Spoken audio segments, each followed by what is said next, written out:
600 millions de francs CFA. Portée disparue au domicile de Madame l'ambassadeur du Cameroun au Gabon et à Sao Tomé et Principe, derrière l'école normale supérieure de Libreville. Alors, salut, bienvenue dans notre chaîne Les Voyageurs de Mbengue. Alors les amis, on dit quoi? Moi j'ai toujours à vous dire, vous savez, comme je dis toujours, abonnez-vous pour ceux qui ne sont pas encore abonnés, sinon vous allez rater beaucoup de bonnes choses. Aujourd'hui, je m'en vais vous apporter une information très sérieuse. Je dis sérieuse pourquoi? Parce que ça devient un peu de trop. Et puis ça continue à détruire non seulement nos pays, et puis la population. Il y a un aspect comme ça qui se passe du côté du Gabon. Pour ceux qui sont les abonnés qui sont au Gabon, là, je vous salue déjà. Les gens qui m'aiment, qui regardent, qui partagent mes vidéos, parce que vous écrivez souvent, là, je vois souvent. Alors, je vous parle de ce qui se passe dans votre pays. Et cette histoire se passe exactement dans l'ambassade du Cameroun au Gabon, où il y a une disparition de 600 millions de francs dans la maison de l'ambassadeur du Cameroun au Gabon. C'est une femme ici. Et puis la question que je m'en vais d'abord me poser ici, c'est que qu'est-ce que 600 millions cherchent dans la maison d'un ambassadeur pendant qu'il y a les banques, hein? Il faut d'abord que vous m'expliquiez ça, si vous avez une réponse à cette question-là.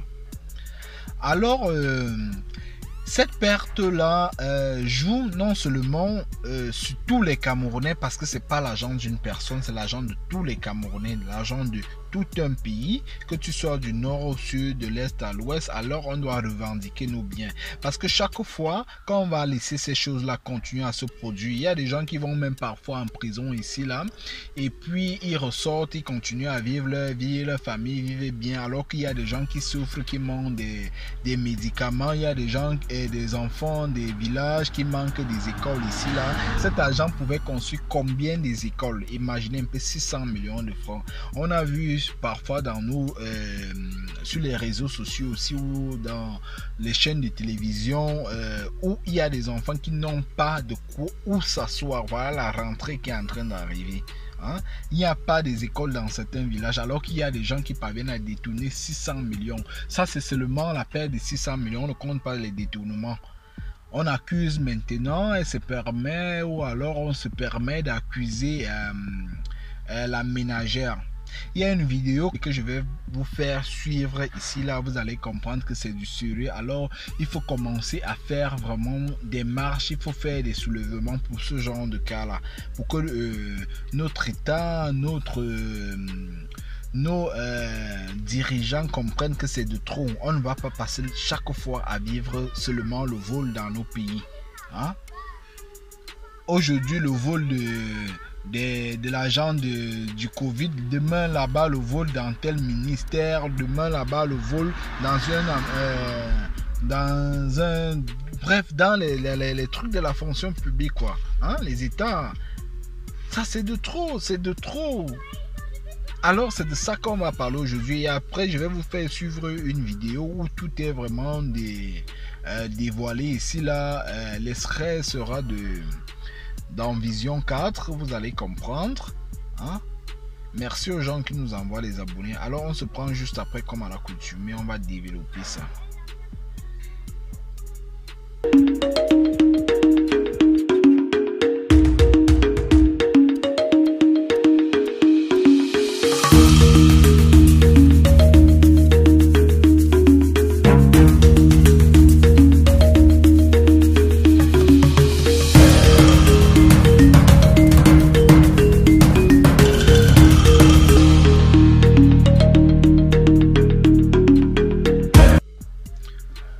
Alors les amis, pour poursuivre notre allocution ici là, comme j'étais en train de vous dire, la perte de l'argent dans l'ambassade du Cameroun où on accuse ici la femme de ménage.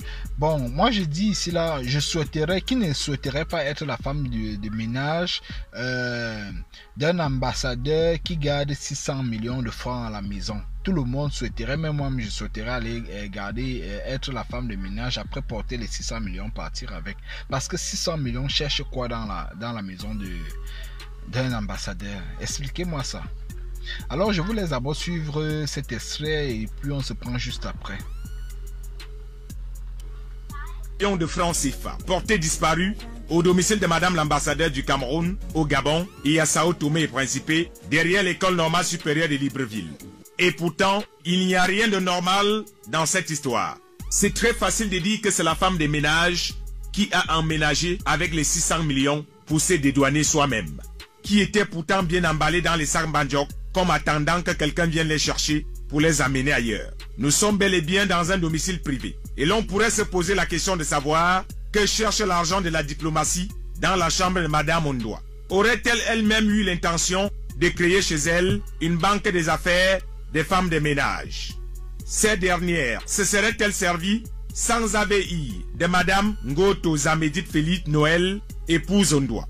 Cette dernière a certainement confondu le coffre-fort de son domicile à celui de son bureau. Un peu comme un ministre de la communication de l'époque au Cameroun, qui avait mis l'argent des médias dans son propre compte lors de la venue du pape au Cameroun, prétextant qu'il se faisait trop tard et que toutes les banques étaient fermées, sauf miraculeusement son compte privé à 2 h du matin.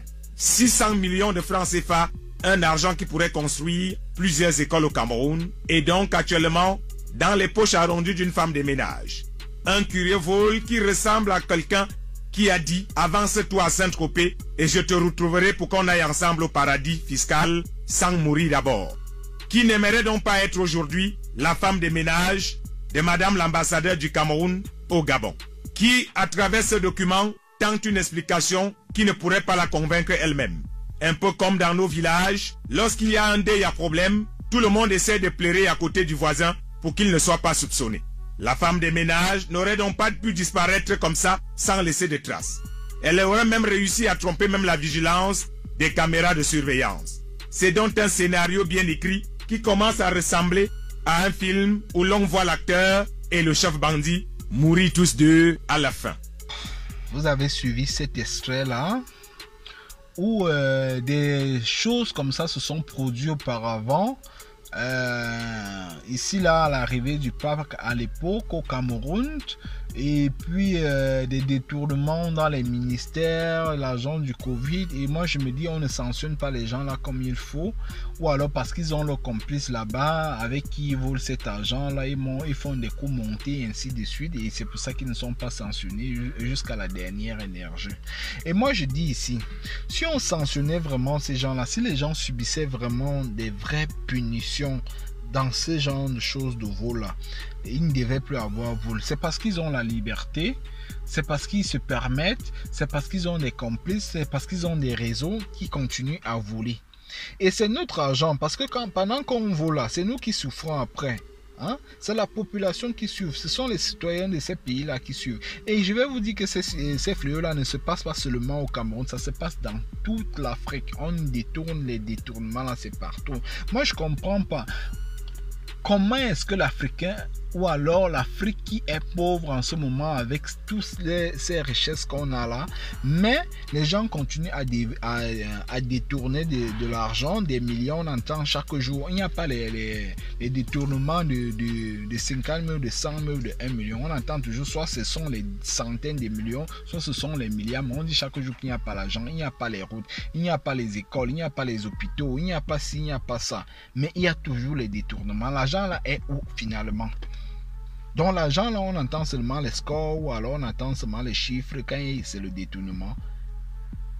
On ne paie pas les fonctionnaires comme il faut, on voit les grèves chaque jour. Est-ce que c'est normal ça les amis?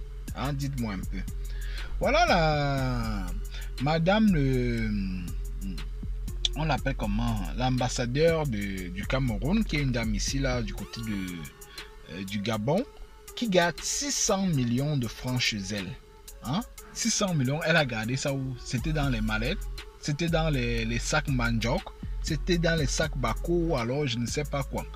Où on vend son le cacao là. C'est là-bas qu'on a gardé ça. Et ce qui est bizarre ici là, comme on dit souvent que chez nous, quand il y a un mort, il y a toujours une histoire à raconter derrière cette mort là. Maintenant, on accuse maintenant la pauvre dame, la pauvre ménagère ici là, que c'est elle qui a détourné l'argent. Elle a fait comment pour savoir qu'il y avait 600 millions à la maison? Elle a fait comment pour détourner toutes les caméras là? Ça, c'est une affaire à suivre. Hein? Ça, c'est une affaire à suivre. Alors, partagez cette vidéo là pour qu'on sache où. Et envoyez les informations sur la vidéo, sur le numéro ou écrivez sur l'email qui se trouve en dessus là. Si vous avez des informations sur ce genre de choses ou alors si vous avez des cas comme ça là, on va parler de ces ici là parce que ça devient un peu de trop. Ça devient de trop.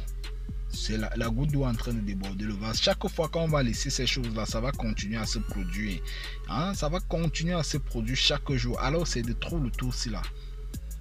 Comment se fait-il que on est là, on manque des écoles, on manque des tables bancs dans les écoles, on manque des hôpitaux, les gens meurent dans les hôpitaux à part par rapport au manque de ci ou de ça. Hein? On arrive à payer les fonctionnaires. Mais il y a des détournements chaque jour des milliards, des centaines de millions. Expliquez-moi un peu ça. L'Europe que vous voyez là, il y a la corruption partout. Dans tout le monde entier, je vous dis dans tout le monde entier. Dans tous les secteurs, il y a la corruption. Vous n'allez pas me dire qu'il n'y a pas la corruption quelque part. Il y a la corruption partout. Mais dans cette corruption-là, les gens font souvent ça pour développer leur pays, pour développer leur quartier. Ici, ce que je vois en Occident. Pour développer leur machin. Et ils veulent entendre que non, je suis dans dans une belle ville, je suis dans un beau quartier. Mon quartier, il est le plus beau. Hein? Mon quartier a si, mon quartier a telle école, a la plus belle école, mon quartier a le plus beau stade. C'est ce que les gens, eux, ils font ici en Occident, quand ils font ces détournements et tout ça là. Mais chez nous, on détourne ces argents-là pour venir encore, peut-être même encore, pour apporter encore ça chez les gens qui fabriquent cet argent-là. Ça, c'est ce qui est bizarre. Et après, on les dénonce toujours. Moi, je dis, on a entendu qu'il y a eu des comités de ceci qui ont été mis sur pied pour dénoncer ces gens-là, pour traquer ces gens-là. Mais si on les traquait vraiment avec la dernière énergie ici, là, je pense qu'il ne devait plus avoir ce genre de cas-là. Il ne devait plus avoir ce genre de cas-là. Après, on entend souvent qu'ils sont même allés en prison, après ils sont ressortis, comme on a suivi récemment avec un ministre qui est entré en prison, après quelques mois, il est ressorti là. Hein? Ça c'est de trop, ça c'est de trop, ça c'est quelle histoire ça là? Ça c'est quelle histoire ça là? On est dans quel siècle même comme ça là? Ça veut dire que nous les jeunes, nous on va seulement mourir. Hein? Quand ce sont seulement les vieux qui passent le temps à détourner, les gens âgés, nous la jeunesse là, nos enfants que nous on va faire là, et ils vont rester mourir alors. Il n'y aura pas des écoles, ils ne vont pas aller en école. Ils ne vont pas faire, s'ils n'auront pas ci, ils n'auront pas ça. Quand vous passez le temps à détourner, est-ce que vous pensez même à vos enfants que vous allez laisser? Vous pensez que c'est tous vos enfants que vous envoyez en Occident là qui auront la chance de prospérer en Occident? Il y a d'autres qui vont rentrer. Il y a d'autres qui n'aiment même pas ici, qui préfèrent souvent rentrer. Alors, avec tout ce que vous faites là, vous pensez ils vont vivre bien? Alors pensez à tous les enfants là. Et quand on vous voit là-bas, on vous met là-bas en haut, ce n'est pas pour vous, pour vos familles. Parce que les gens vont venir m'insulter comme ils viennent souvent m'insulter là. Chacun de vous là a quelqu'un dans sa famille qui travaille dans le gouvernement là. Il faut les sensibiliser. Parce que quand ils veulent, vous ne les dénoncez pas. Mais parce que vous allez me dire ici que c'est pour le bien de la famille. Il fait ci à la famille, il fait ça à la famille. Ça c'est pour le bien de la famille. Ok. Bon, nous qui n'avons donc pas les gens, ou alors ceux qui n'ont pas les gens dans le gouvernement là pour voler, nous on va donc faire comment là? On va faire comment? On va continuer à prendre le désert comme les jeunes prennent le désert, ils meurent chaque jour là, ils meurent dans la mer, ils meurent partout là. C'est à cause de ce genre de choses là que les enfants prennent le désert. C'est à cause de tout ça. Si au moins même vous détournez même ces agents là pour construire des sociétés, pour créer l'emploi, on allait même encore entendre, ah c'est même là comme à l'époque, comme j'entendais souvent avec l'ancien président et tout de suite, les gens faisaient les détournements, ils faisaient ci, mais ils investissaient dans leur pays, ils faisaient ci dans leur pays, ça marchait même encore. On allait, si vous voulez même, vous voulez même tout l'argent, ça vous regarde là-bas, parce que vous créez les emplois, les gens n'ont pas faim, les gens ne meurent pas de famine, les gens ne souffrent pas. Mais les gens souffrent chaque jour. Les gens meurent par rapport au paracétamol que quelqu'un n'arrive pas à s'acheter. Un paracétamol, imaginez un peu. Les gens meurent, les enfants ne parviennent pas là à l'école parce qu'il n'y a pas l'école, il n'y a pas les enseignants, il n'y a pas les hôpitaux, les gens meurent. Mais il y a les détournements. On entend chaque jour détournement des milliards là-bas, détournement des milliards là-bas. Est-ce que c'est normal? Ce monde-là, ça va où? Hein? Ça va où? Alors c'est nous là, c'est notre argent là, hein? C'est notre argent, comme je suis en train de vous faire la vidéo là, c'est notre argent. Si nous on ne se fâche pas, si nous on ne se révolte pas, que non, on veut nos argents là, parce que même ça ne sert même à rien, même que non, on prenne toujours ces gens là, on les met en prison là. Nous on veut notre argent, il faut nous récupérer notre argent là. Après si vous voulez, la justice fait son travail là-bas, mais c'est notre argent là qu'on veut souvent. Il faut les traquer jusqu'à la dernière énergie, les maisons, tout ce qu'ils achètent, on arrête, on prend, on revend. Il y a les gens qui vont acheter, on prend notre argent, c'est notre argent qui est important, parce qu'ils partent souvent en prison après un accident. Quand on dit ci, on dit ça. C'est pas les histoires, ne mélangez pas les histoires souvent avec la politique. Ici, il ne s'agit pas d'un problème politique. Vous allez me dire que non, elle est de telle. C'est moi ça. Ici, on réclame notre argent, on a le droit de réclamer notre argent, on a besoin. Voilà. Ça veut dire qu'il y a quelque chose de louche. Il faut que vous nous expliquiez ça. Il faut que vous nous expliquiez ça. Il faut que la dame là même nous explique comment ça se passe. Est-ce qu'il y avait, comme on coupe sur le courant, on a coupé le courant, ou les caméras fonctionnent seulement quand il y a les coups, mais quand il y a ci ou ça recommence à fonctionner. Alors c'est de ça. Parce que partout en Afrique, il y a des tournements là, et c'est de trop. On veut bâtir notre chose pour qu'on développe ensemble notre continent, pas qu'on vient avec des choses pour passer. On pense à nos enfants, on pense à ce qui est à ce qui se va. C'est sûr ici que le blanc aujourd'hui est déjà en train de prévoir les problèmes qui vont se passer à venir. Aujourd'hui, ceux qui sont aujourd'hui là. C'est pour ça que nous, on ne va plus jamais commencer d'office à changer nos mentalités. Si on ne les change pas, même le président qui est, ou alors le ministre qui est, je ne sais pas qui est net ici là. On prend le plus grand président du monde, on l'amène dans nos pays africains là. Ça ne va pas marcher parce qu'il y aura toujours les mentalités là qu'il faut toujours aller. Pour qu'on te fasse un service dans un bureau, il faut payer, il faut donner l'argent de la bière, il faut donner ci, il faut donner ça là. Donc c'est un peu ça. Alors c'est pour ça que je fais cette vidéo là, pour faire cet éveil de conscience là. Alors que j'espère que vous m'avez suivi. Pour ceux qui ne sont pas encore abonnés, abonnez-vous et surtout partagez massivement. On se prend comme ça sur les prochaines vidéos. Ciao.